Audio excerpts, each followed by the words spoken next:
Friends, இந்த வீடியோவில் வந்து பால்வாடியில் கொடுக்குற சத்து மாவு வச்சு கேக் எப்படி செய்கிறது அப்படின்னு சொல்லி பார்க்க போகிறோம். இதுக்காக வந்து ஒரு பவுலில் வந்து 3/4 கப்பு சத்து மாவு எடுத்துகிட்டு அந்த சத்து மாவு வந்து ஒரு மிக்ஸி ஜாரில் சேர்த்துக்கிட்டாச்சு. அதுக்கப்புறம் வந்து இதுலேயே வந்து வெல்லம் எல்லாம் சேர்த்துருப்பாங்க, ரொம்ப ஸ்வீட்டாக தான் இருக்கும்.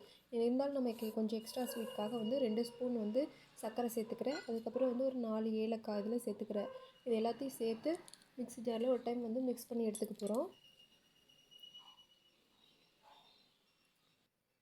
இப்போ வந்து அந்த சர்க்கரை, மாவு, ஏலக்காய் எல்லாம் வந்து நல்லா மிக்ஸ் ஆகி வந்துருச்சு. இதுக்கப்புறம் வந்து நம்ம ஒரு முட்டையை வந்து இதில் சேர்த்துக்க போகிறோம்.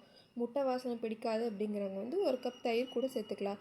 அதுக்கப்புறம் வந்து நம்ம எடுத்து வச்சுருக்க ஒரு ஸ்பூன் வந்து ஆப்ப சோடா, இது வந்து பேக்கிங் சோடா இல்லை, நம்ம இட்லிக்கு யூஸ் பண்ணுற ஆப்ப சோடா, இதை வந்து ஒரு ஸ்பூன் சேர்த்துக்க போகிறோம். அதுக்கப்புறம் வந்து 2 ஸ்பூன் வந்து ஆயில் சேர்த்துக்க போகிறோம். இது வந்து வாசனை இல்லாத ஆயில், சன்ஃப்ளவர் ஆயில் சேர்த்துருக்கேன் நான். இது வந்து 2 ஸ்பூன் சேர்த்துக்க போகிறோம். அதுக்கப்புறம் வந்து எந்த கப்பில் மாவு எடுத்தோமோ அதே கப்பில் வந்து நான் பால் எடுத்து வச்சுக்கிறேன். 3/4 கப் வந்து பால். இதை வந்து கொஞ்சம் கொஞ்சமாக வந்து இந்த மாவில் மிக்ஸ் பண்ணிவிட்டு அரைச்சி எடுத்துக்க போகிறோம். ஃபஸ்ட்டு வந்து கொஞ்சமாக வந்து இந்த மாவில் மிக்ஸ் பண்ணி அரைச்சிக்க போகிறோம். 1/2 கப் மட்டும் சேர்த்துட்டு இந்த மாவில் மிக்ஸ் பண்ணி அரைச்சி எடுத்துக்கிட்டோம்னா கொஞ்சம் கெட்டியாக இருக்குது. ரிமைனிங் இருக்கிற பாலையை ஊற்றி மிக்ஸ் பண்ணி எடுத்துக்க போகிறோம். ரிமைனிங் ரொம்ப வந்து போட்டு மிக்ஸ் பண்ணணும் அப்படின்னலாம் இல்லை, லைட்டாக ஒரு சுற்று மட்டும் சுற்ற விட்டு எடுத்துட்டா போதும்.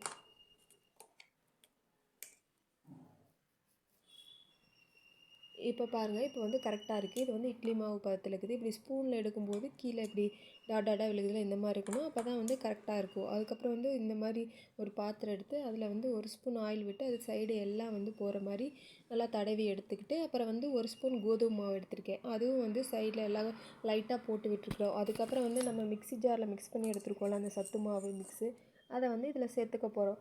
இது வந்து 1/2 கப்புக்கு தான் சேர்த்துக்கணும், ஃபுல்லாக சேர்த்துக்கூடாது. ஃபுல்லாக சேர்த்தோன்னா இன்னும் கொஞ்சம் அது பொங்கி வரும்போது கீழே ஊற்றிடும். அதுக்குனால வந்து 1/2 கப் மட்டும் சேர்த்துக்கிட்டா போதும். இந்த மாதிரி இப்போ 1/2 கப்புக்கு இருக்குது, நான் எடுத்து வச்சுருக்க கப்பில் இது மட்டும் போதும்.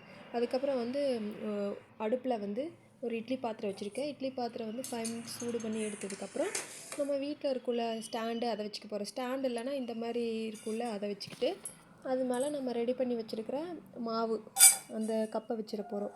அதுக்கப்புறம் வந்து இதை மூடி வச்சுக்க போகிறோம். மூடி வச்சு சிம்மில் தான் மட்டும்தான் வேக வைக்கணும். ஒரு 1 ஹவர் வந்து இது வேகணும். சிம்மில் வச்சுருக்க போகிறோம்.